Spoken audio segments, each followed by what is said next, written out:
Hello guys, welcome to another video of stock market friends. Beacon trusteeship limited का जिस IPO का आज day 2 का subscription open होने जा रहा है, जानेंगे लाइव सब्सक्रिप्शन स्टेटस, डे 1 में कितना था, जीएमपी कितना चला, लिस्टिंग कितना मिलेगा, डे 1 का परफॉर्मेंस कैसा रहा, अप्लाई करें या फिर नहीं, इन सभी पॉइंट्स को। चलिए फ्रेंड्स, वीडियो स्टार्ट करते हैं।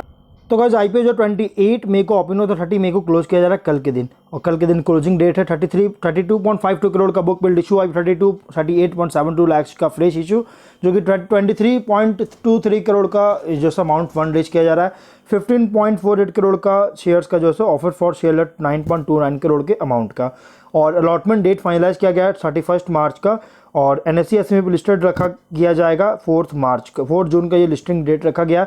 57 to 60 रुपीज़ पर शेयर की प्राइस बन, 2000 शेयर्स की लॉट साइज, और लॉट साइज रजिस्ट्रार है गाइस, इसके lead manager beeline capital advisors, expert executive market maker K Fintech registrar है। कंपनी का प्रोमोट ऑफर जो है यहाँ पे promoter holding guys, pre issue 67.88% का, पोस्ट इशू 46.14% का होल्डिंग्स देखने को मिल जाएगा।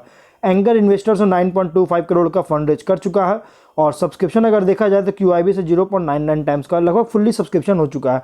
एचएनआई से 27.15 टाइम्स का, और रिटेल से 51.85 टाइम्स का। टोटल अगर देखा जाए तो 32.02 टाइम्स सब्सक्राइब, बहुत ही स्ट्रॉन्ग सब्सक्राइब है इस डे 1 में। जीएमपी की बात करेंगे तो इसका जितना प्राइस बैंड उससे ज़्यादा जीएमपी चल रही, 95 रुपीज़ का जीएमपी है, और 155 रुपीज़ पर लिस्टिंग हो रही है, 158% का लिस्टिंग मिल रहा है, बहुत ही स्ट्रॉन्ग डेब्यू करने जा रही है। बिजनेस की बात करें तो 2015 में स्टैब्लिश किया गया था कंपनी, और ये डिबेंचर ट्रस्टी है, जो कि ट्रस्टी सर्विसेज अलग अलग एरियाज में, जैसे debenture trustee services, securities trustee services, trustee to alternate investment fund, फिर ट्रस्टी टू ईएसऑप, और securitisation trustee, bond trustee services, escrow services, safe keeping and other related services जो है सो ऑफर करती है। और कंपनी जो है due diligence, custodial services, compliance monitoring, documentation, disclosure, record retention etcetera भी जैसे प्रोवाइड करता है।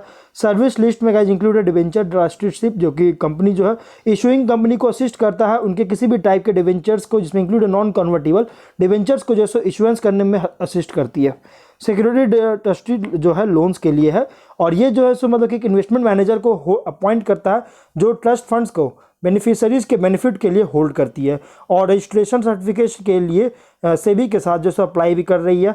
और यहाँ पे अकाउंट्स के बुक को मेंटेन करना, और कॉन्फिडेंशियलिटी जो है इन्वेस्टमेंट्स के रिस्पेक्ट में जो है कॉन्फिडेंशियलिटी को भी जैसे मेंटेन करती है, और अदर मैटर्स को भी एज पर रिस्पेक्टिव एग्रीमेंट के अकॉर्डिंग, जो एग्रीमेंट में लिखा होगा वही उसके अकॉर्डिंग जो मेंटेन करती है। और उसके बाद है अल्टरनेटिव इन्वेस्टमेंट फंड, जिसमें टाइमली डिक्लेरेशन जैसे इन्वेस्टमेंट्स को बनाया जाता है मेक, और जिससे इंश्योर करता है टाइमली डिसबर्समेंट्स का इन्वेस्टर्स को, और जो इंश्योर करती है इन्वेस्टमेंट्स को, जो ट्रस्ट में जो इन्वेस्टमेंट्स है उनको इंश्योर करती है, जो कि एग्रीमेंट के साथ और सेग्रीगेशन ऑफ एसेट्स के साथ जो है सो अकॉर्डेंस में बनाती है इस ट्रस्ट में। और सभी ट्रांजैक्शन जो प्रॉपरली अकाउंटेड होता है अकॉर्डेंस के लिए एग्रीमेंट के साथ।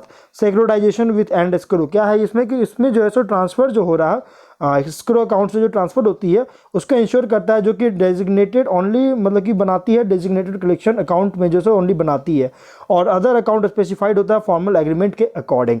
ड्राफ्टिंग रिव्यूइंग करती है एस्क्रो एग्रीमेंट का, सेटअप करता है एस्क्रो मैकेनिज्म का, डॉक्यूमेंटेशन और टाइमली मॉनिटरिंग करती है।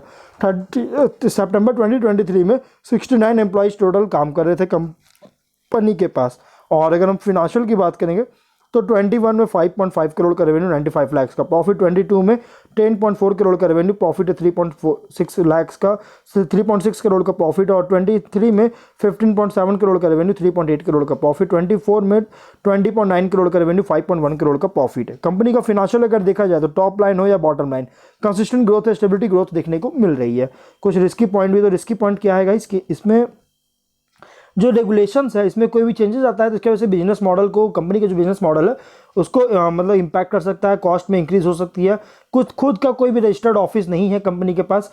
कंपनी जो है आउटस्टैंडिंग लिटिगेशन वैसे वगैरह जैसे कंपनी का अगेंस्ट लगाया गया, मतलब कि केसेस वगैरह कंपनी का अगेंस्ट लगाया गया, कंप्लेंट वगैरह आया है कंपनी का अगेंस्ट पास्ट में, और एक्सटेंसिव सब्जेक्ट एक्सटेंसिव एसएबी से जो बिजनेस कर रही है।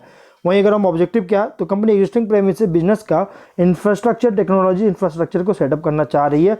Beacon RTA services private limited, जो कि इसका एक्विजिशन करना चाहती है, जो कि सब्सिडरी है, लेकिन इसको भी होली ओन्ड बनाना चाहती है एक्विजिशन करके, जो कि डिपॉजिटरी पार्टिसिपेंट रजिस्ट्रार और शेयर ट्रांसफर एजेंट के सर्विसेज में बिजनेस कर रही है ये beacon RTA services private limited.